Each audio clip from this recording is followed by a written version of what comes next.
Hello students, I am Lexpe Hembam from Eastern Railway High School, Asansol.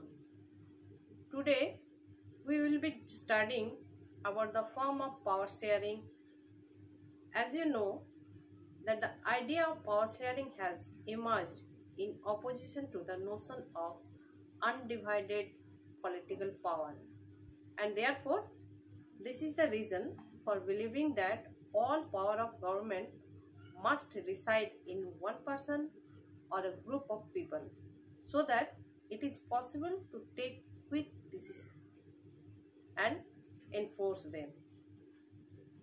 But this notion has been changed with the emergence of democracy, because in democracy people rule themselves through institution of self-government, and in a good democracy government give respect to diverse groups and their views that exist in the society.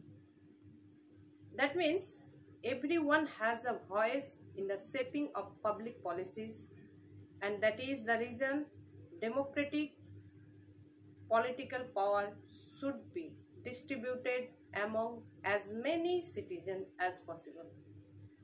So what do you understand by that? It means power should be distributed among many citizens and it should not be concentrated in one hand. Now we will go through the different forms of power sharing. The most common forms of the power sharing are: the first one, power sharing among different organs of the government.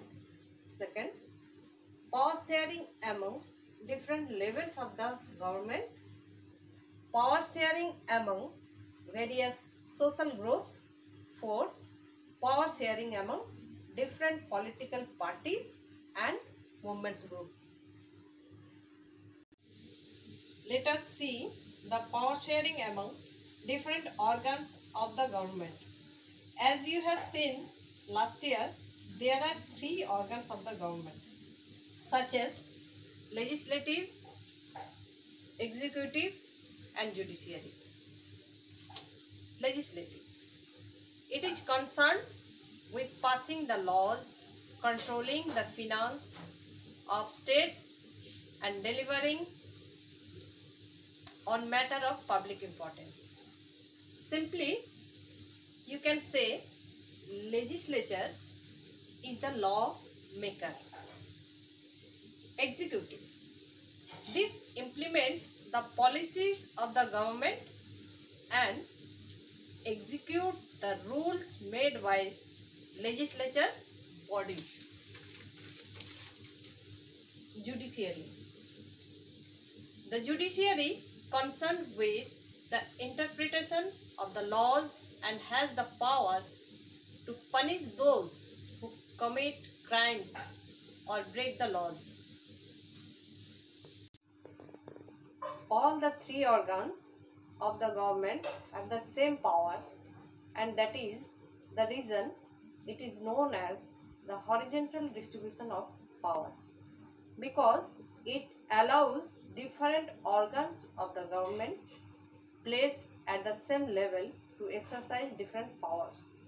All the organs have the same power, but at the same time they cannot exercise unlimited power. Each organ checks the others, and this results in a balance of power among various institutions. As we have seen last year, in a democracy, even though ministers and government officials exercise powers, they are responsible to the parliament and state assemblies. It means all the ministers and government officials are checked by the parliament. Similarly, judiciary and executive also checks each other.